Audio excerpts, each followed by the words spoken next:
Good morning and welcome to the Morning Scoop for Wednesday, June 1st. This is your daily Buckeye fix. I'm Tom Orr. The Notre Dame game is in 95 days, the game against Michigan in 179 days. Today not only marks the start of the month of June, but also the start of summer camp season at Ohio State. That's a chance for high school football players around Ohio and anywhere else in the country to come to Ohio State and get coached up by OSU staffers. It's also a chance for some of the best recruits in the country to get to work with Buckeye coaches and either earn an offer or continue to build relationships and let the coaches get a chance to scout them in person. Now, there are 6 one-day high school camps scheduled for the month of June, as well as one 7-on-7 day, which should be quite fun. That's on the 16th. The first one of those one-day high school camps is today. And my guest this morning is Marc Givler. He is the host of the Gives in the Bank podcast. He and I will be at that camp today. It should be a lot of fun. Marc, thanks for being here. Yeah, good to be here. Going to be a big month. It's like 7 camp days or something like that. So we're going to get a chance to get out there and see a lot of their top targets and probably unearth some new ones. And you know, for me, it's really one of the most exciting months of the calendar. Yeah, I had not done a lot of going to these camps before last year, and then ended up going to most or all of them last year. And it's amazing. You see a lot of kids whose names you don't know, and then you look 3 months, 6 months later, and it's like, oh, I saw. And one of the names last year was Caleb Downs, and he was just a kid who. I remember Mick Walker saying, that kid's a defensive back, he's going to be pretty good. And I got some pictures of Caleb Downs and didn't think much more of him. And then 6 months later, it was like, oh, he's a 5-star now. Okay. So you'll have stuff like that names you don't know yet, it's sort of your first exposure to them. And in some cases, the first in-person exposure for Ohio State coaches as well. Our good buddy Alex Gleitman put together a list of 15 players of note who are going to be there for that first camp on Wednesday. Let's start with a pair of 2023 quarterbacks. The Buckeyes don't have one of those yet, and with 2 guys camping on Wednesday, they're both committed elsewhere, but you would certainly assume that they're in Columbus hoping to land an offer from Ryan Day and Corey Dennis. So what do Austin Novosad and Jax Leatherwood need to do to earn an offer on Wednesday? That's kind of the million-dollar question. Certainly, they're going to have to show elite arm strength, elite traits. I think demeanor is going to be important. A lot of these camp situations, coaches are kind of trying to figure out, can I coach you? Can I work with you? Those types of things. I think the quarterbacks are actually a little interesting later today, just because I don't know that they're going to be in a major hurry. Now, if someone blows them away, then I think, yes, they're not going to hesitate. But I think in general, what we're going to see is, they've got so many of these camp dates throughout the month. I think they're going to want to see all of these guys and then try and make a decision on, okay, who do we really zero in on now? Other than obviously Dante Moore, the 5-star kid out of Michigan. Is there any of these guys that we can afford to zero in on right now and who really kind of grabbed us during these camp performances? So I don't think they're going to rush it if they don't have to. But if someone blows them away here on this first camp day, I don't think they'll hesitate. And so that's the quarterback position. And there are 3 really notable tight ends planning to be there. It's a pair of 2023s and a pretty highly touted 2024 from in-state. And when we were talking about this on the message board on Tuesday, you had tight end pegged as the position with the most intrigue to you this month. So what makes tight end the interesting spot to watch tomorrow and this month? Well, really for this camp, I probably should have clarified. My intrigue is for this very first camp day because I think that's the position where Ohio State is most willing to make some immediate decisions. We just talked about quarterback where, if they thought a guy was really good, but maybe not great, are they going to want to move on him yet with, 5 or 6 more camp days left where they could maybe find someone comes in and does better. And there's like, oh gosh, now what do we do? So I think they're close to making a move at tight end. I think they're looking, obviously this is going to be the mythical 2 tight end class, apparently, is what it looks like. We've been talking about a 2 tight end class for like 3 or 4 years now, and it never happens. They always start out, they even had 2 commitments last year, and they didn't end up with 2. So, we'll see. But this looks like the 2 tight end class. So they're actively looking. They're actively wanting to offer somebody and take somebody. And that's the intrigue for me, is that they are locked and loaded on taking a second 2023 tight end. And then you throw in the 2024 kid who's going to be there in Tavion Galloway, an Ohio kid who they're high on and is probably the top tight end in Ohio for his class. So there's a chance some movement could happen there. And it's also it's early. You don't call it a make or break, but if they don't offer Tavion Galloway soon, you start to wonder if it's going to happen at all, because so many other great programs have offered him. And so you're not going to be able to play this out another 6 or 8 months. You're going to have to make a decision on him soon, whether you're going to offer or not. Yeah, Galloway is a 4-star, top 150 guy out of Chillicothe. He has offers from Michigan, Michigan State, Miami, Kentucky, LSU. So yeah, he is someone who, some of those are programs that generally are pretty good about evaluating talent, and you've seen some pretty good tight end play out of them over the years. So yeah, you may be to the point where you are getting to the spot where there are 2 choices, and one of them is to get off the pot. So yeah, we'll have to see how Tavion performs, and if he earns an offer on Wednesday. There are a couple of in-state corners on that list from Alex as well. 2023, Jermaine Matthews. 2024, Aaron Scott. We've talked about the 2 previous positions where, these are or aren't necessarily places where you might be close to seeing an offer with, one good day, one good afternoon. Are those guys who are potentially one good afternoon away for an offer, or is there maybe still work to do there where you do this and then you come back and maybe you come back and, later in the month and try it again? Yeah, I think corner's the second most intriguing position for this first camp, behind tight end, because Matthews, for example, has been a top. He's been one of those guys that there's like 3 or 4 Ohio guys every year that they don't offer right away, but they're much more serious about those guys than they are some of the other kids that they invite to games, and they give them free tickets to the spring game and all that good stuff. But Matthews is one they've spent a lot of time on. They've done a lot of research there. They've built a really good relationship with him. They've got the Winton Woods connection there, Mayan Williams, so they know that program pretty well. He is right, again, he to me is one of those 2 or 3 guys in Ohio that still might have a chance. He's definitely right in that mix. And let's face it, things have not trended well with like a guy like Cormani McLean lately. So they're going to be looking for another corner in this class for sure, at least one.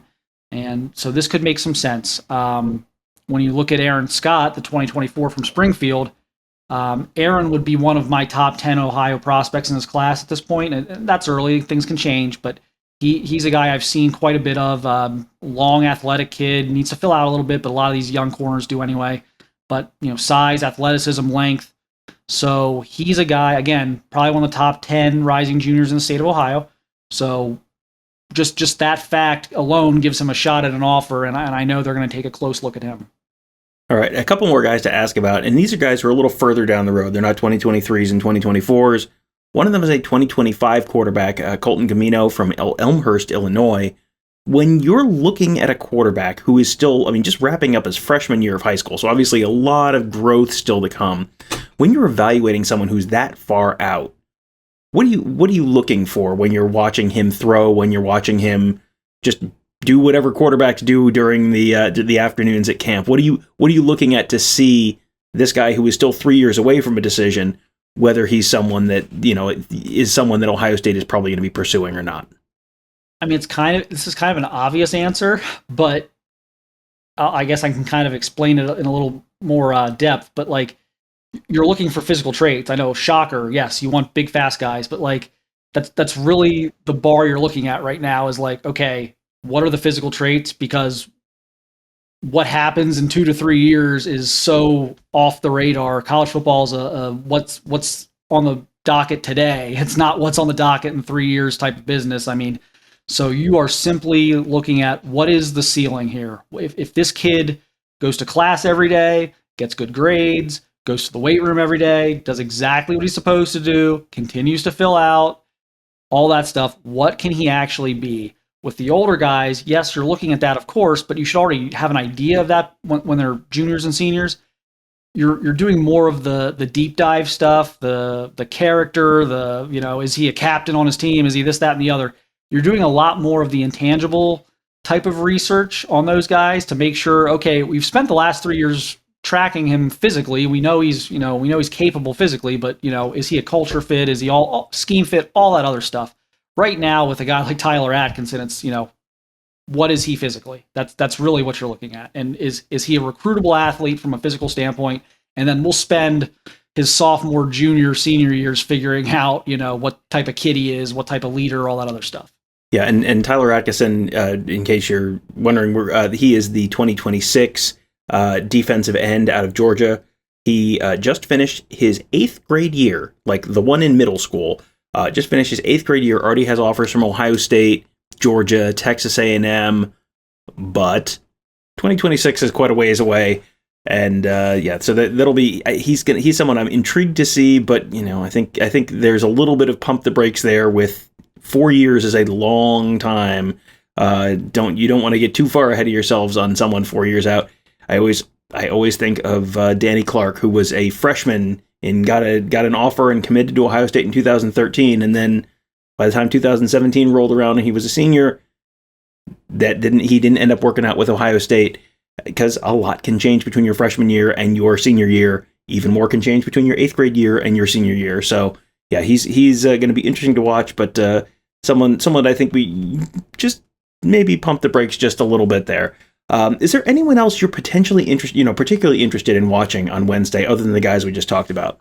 Yeah, so one of the guys I want to see, I actually, normally by now I would have seen him, being that he's kind of a local kid, but I would really like to see Garrett Stover, 2024 safety linebacker. He's going to be a linebacker out of Big Walnut, just north of Columbus. I believe he is Cade's cousin, but he is an excellent linebacker prospect. I've watched a lot of his film, heard a lot about him, talked to some coaches about him. Again, about 6'2", 195. So he's got some room to fill out still, but he's one of those new age linebackers, 3-down player, can run, kind of hits everything that moves. But again, the athleticism of a safety is there, and that's what you're looking for now. You're taking guys who are safeties in high school, and you're kind of moving them down. That's kind of the new thing right now, is to get that athleticism and speed out there and not be so worried, is he 6'3" or 4", is he 240 pounds? I mean, those guys are kind of going away at this point. So Garrett Stover, getting a look at him on the camp circuit, and kind of matching that up to what I've watched on film and heard about him.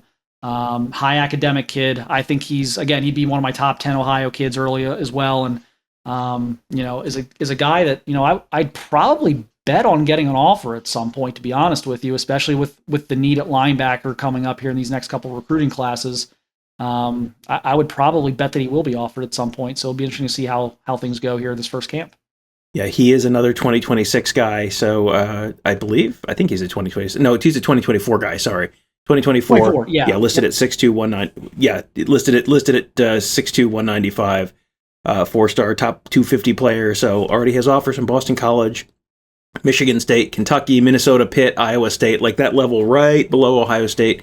And a lot of programs where you'll see some of those guys will have offers in, and Ohio State will kind of swoop in. You mentioned Mayan Williams earlier. He was a Iowa State commit. I mean, a lot of times you'll see guys who are getting, those types of offers, those types of commitments, that Ohio State will look at them and say, we might take him instead. So that's one to watch there, Garrett Stover, 2024. So we will have a ton of coverage from the Woody Hayes Athletic Center on Wednesday.